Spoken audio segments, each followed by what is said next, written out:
Hey, what's up you guys, it's Dorothy and welcome back to my channel. In today's video we're going to go into chapter 15 part 2 of Marked by PC Cast and Kristen Cast. So let's get right into this video.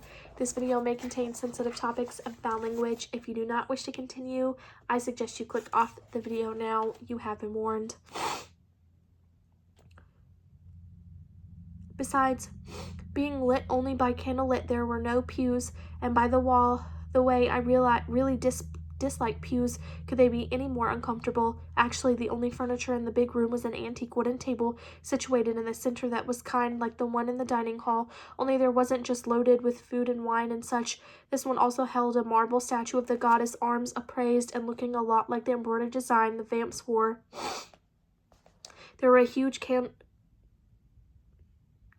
candelabrum on the table, its fat white candles burning brightly, as well as several thick sticks of smoking incense.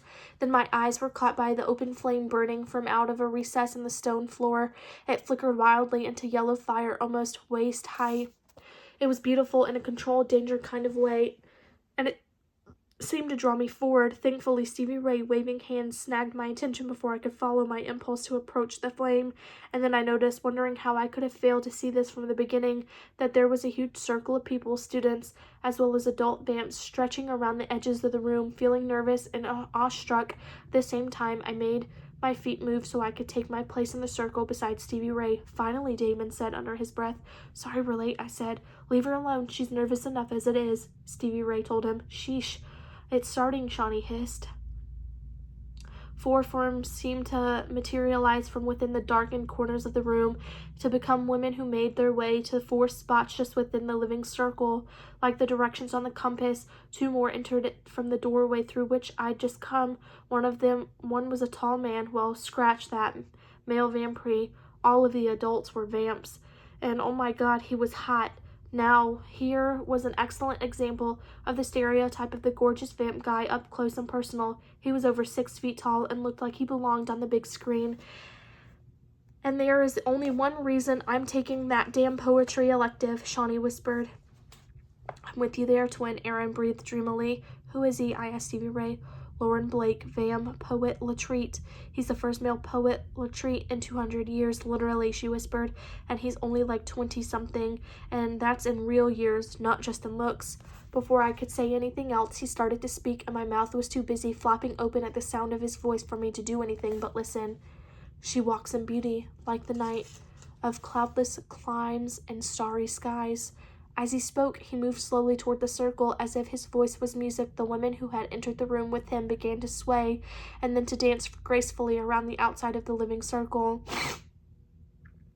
And all that's best of dark and bright meet her in aspect in her eyes. The dancing woman had everyone's attention. With a jolt, I realized that it was Nefret. She was wearing a long silk dress that had tiny crystals, beads, sewn all over it so that the candlelit caught each of her movements and made her shimmer like a star-filled night sky. Her movement seemed to call alive the words of the old poem. At least my mind was still working well enough that I recognized it, and Lord Byron's She Walks in Beauty, thus mellowed to that tender light which heaven to gaudy day denies. Somehow both Nefret and Lauren managed to end up in the center of the circle as he finished reciting the stanza. Then Nefret took a goblet from the table and lifted it, as if offering a drink to the circle. Welcome, Nyx's children, to the goddess celebration of full moon. The adult vamps chorused, Merry meet. Nefret smiled and put the goblet back on the table and picked up a long white taper that was already lit and sitting in a single candlestick holder. Then she walked across the circle to face a vamp I didn't know who was standing at what must be the head of the circle. The vamp saluted her, hand over breast, before turning around so that her back was to Nefret. Psst, Stevie Ray whispered. We all face each of the 4 directions as Nefret evokes the elements and casts Nyx's circle. East and air comes first, then everyone, including me, even though I was kind of slow, turned to face east. Out of the corner of my eye, I could see Nefret raise her arms over her head, and her voice rang against the stone walls of the temple.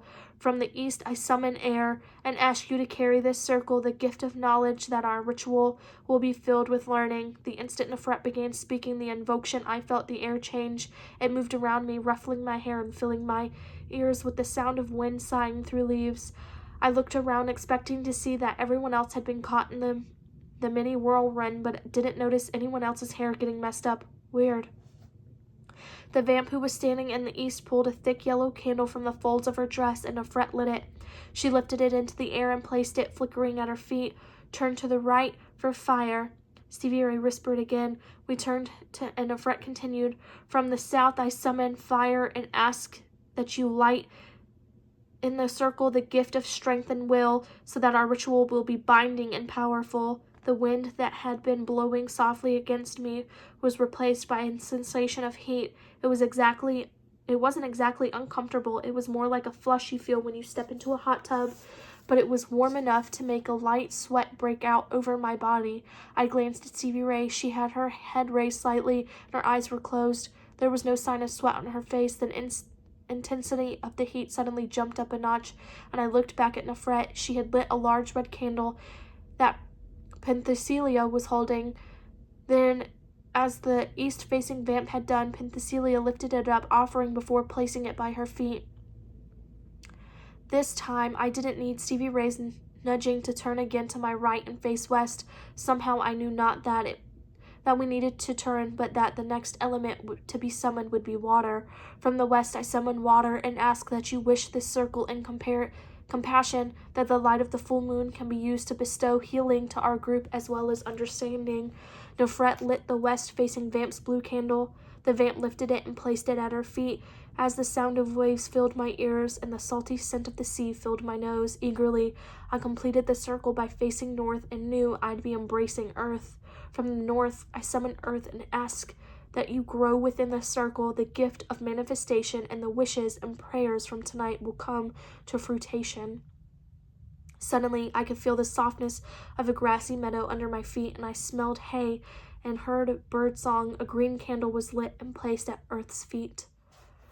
I'm going to leave it off right there. I will see you guys in part 3 of this chapter in the next video. Bye.